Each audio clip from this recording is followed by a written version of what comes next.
Hey guys, it's Elisa. Welcome back to my channel. So today I'm going to go over IELTS Speaking Part 1 question. How long have you lived there? And we're talking about accommodations here. So when talking about where you live, the question is how long have you lived there?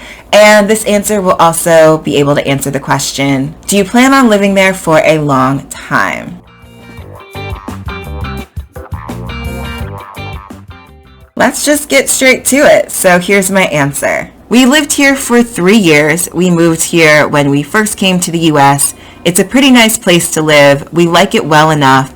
We plan on living in this apartment for as long as we live in the US. We plan on going back home to our country in a few years after I finish my master's degree. We've also made some friends here, so it's nice to have people to accompany us to events around town. I love hanging out with my friends. We have more fun than a barrel of monkeys.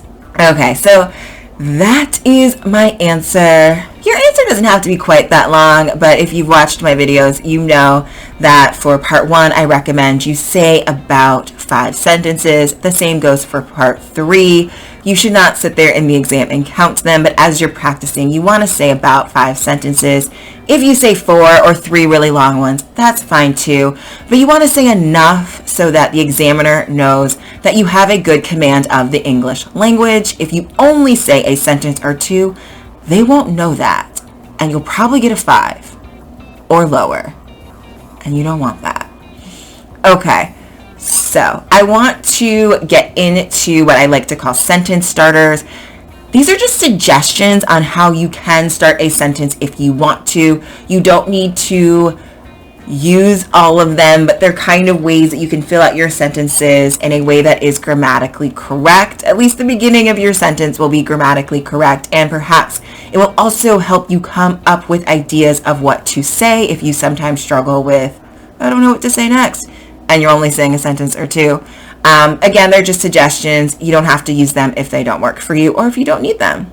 After this, we'll go over some of the vocabulary. All right, so the first sentence starter is we or I've lived here for however long. 10 years, my whole life, 6 months, 2 weeks, whatever it is. I suggest that you decide who you live with for the questions on the IELTS exam. So I often lie in all of my questions, but I definitely lie in some of these questions. You want to decide what is easiest for you to answer. Is it easiest for you to say that you live by yourself? Is it easiest for you to say that you live with a spouse, a husband or a wife, and children? Is it easiest to say that you live with your family, mom, dad, and siblings?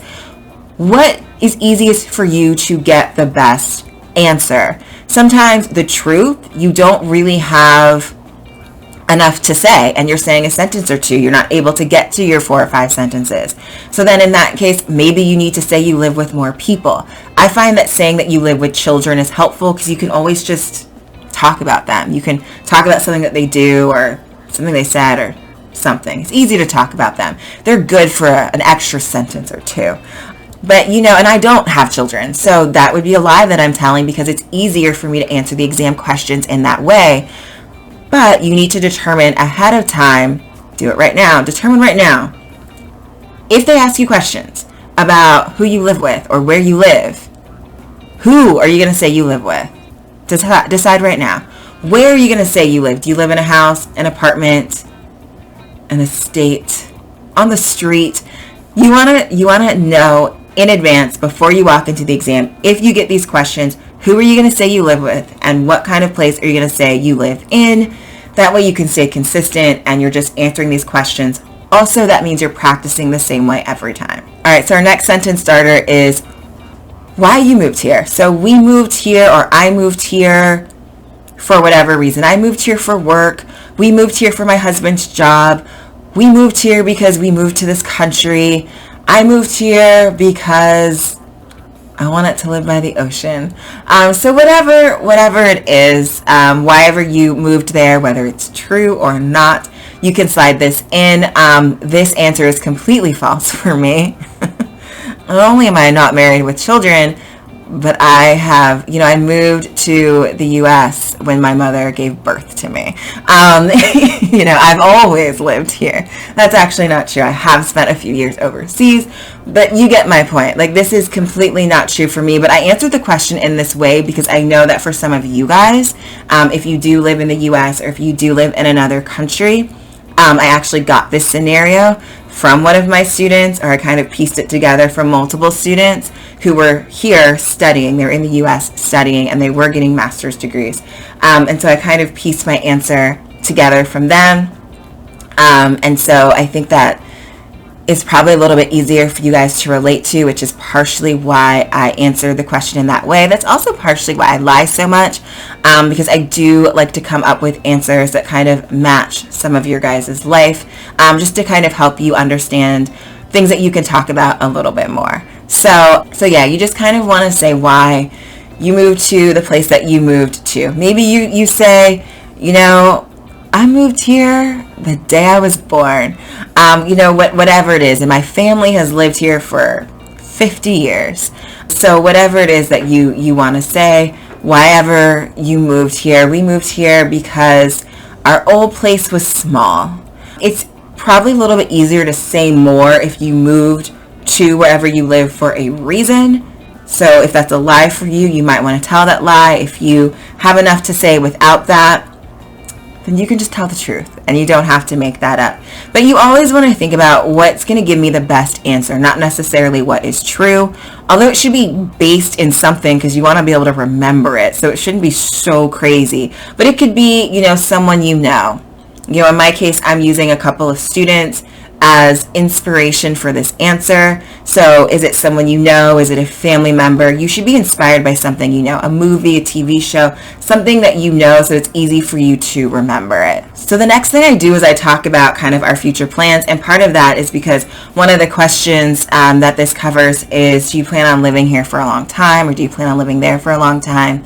And so we moved here for work. We moved here because the other place was small. We moved here because of someone's job. And we plan on living here for the next couple of years. Or I'm not sure how long we're going to live here. We like it, but we might move to a different neighborhood because it's prettier. Whatever it is. We are going to stay here because we have a lot of friends here and our family's here.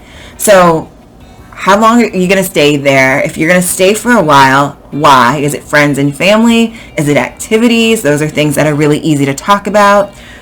Or we're going to move soon because, so say why, because we want more space, because we want different scenery, because we want to move to another place, because we want to explore. Whatever your reasons are, you just want to say them because that's giving you more to say. The more you say, the easier it is for the examiner to give you a higher score. That doesn't mean you can say nonsense sentences that don't make sense and get a high score, because that's not going to happen. But if you do have a pretty good command of the English language, then you want to make sure you're showing that off. And then we've also, or I've also, is another good way to start a sentence to kind of get in anything else that it is that you want to say. All right, so let's go over some vocabulary. So one of the phrases that I say is well enough. And so well enough just means, technically the definition is to a reasonable degree. So that means you're not neutral. It's more positive than neutral. It's a positive phrase. But it's not, yeah, it's not super, woohoo. It's positive. It is positive. But it's not like, yes, I love this neighborhood. Yeah, we live here.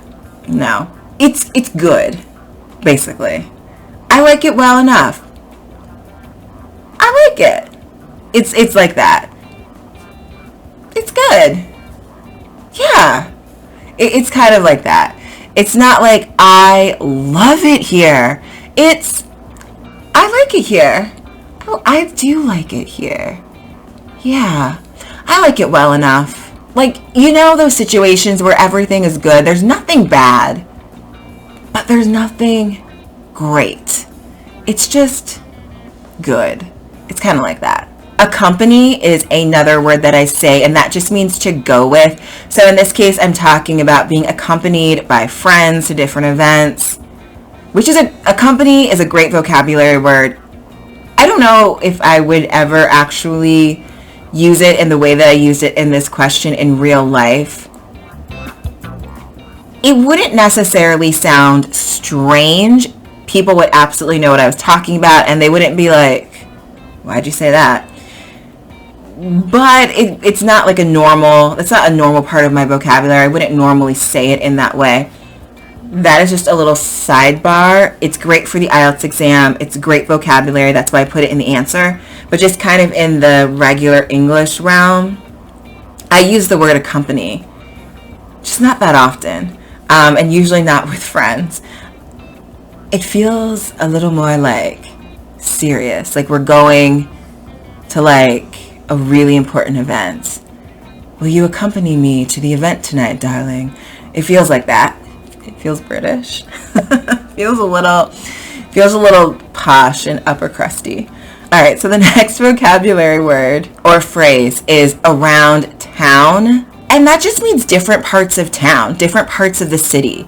So we like to go here and here and here and here. That's around town. So I'm not just saying we only like to go to one place. We like to go to lots of places. We like to go to multiple places, and that's around town. It's just different parts of a city or a town. That's all it means. And you can say around town for a city, for a big city. New York City, you can say I like to go around town.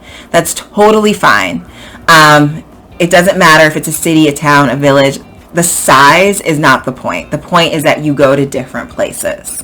All right, and then the best phrase in this question is more fun than a barrel of monkeys. I have never said this. And no one that has spoken to my face has said this either. I think I've seen it in maybe TV or movies, and it's always in like a jokey, sarcastic way. So again, that's like regular English. IELTS exam, this is a fantastic phrase. It's a great idiom, and it just means a lot of fun. So anytime you're talking about having a really, really good time, then you can say more fun than a barrel of monkeys. I mean, think about how monkeys are. They seem like they're just having a good time. Like, you know, like the little monkeys that jump around and take your things. Like, they seem like they're having a lot of fun at your expense. So if you just think about like a bunch of monkeys having a good time taking your things, when you're having that much fun, then it's more fun than a barrel of monkeys. Alright, so that is it for this video. If you liked it, please give it a thumbs up and subscribe to my channel. Hit the notification bell so that you don't miss any of the videos that I have coming out. See you in the next one. Bye-bye.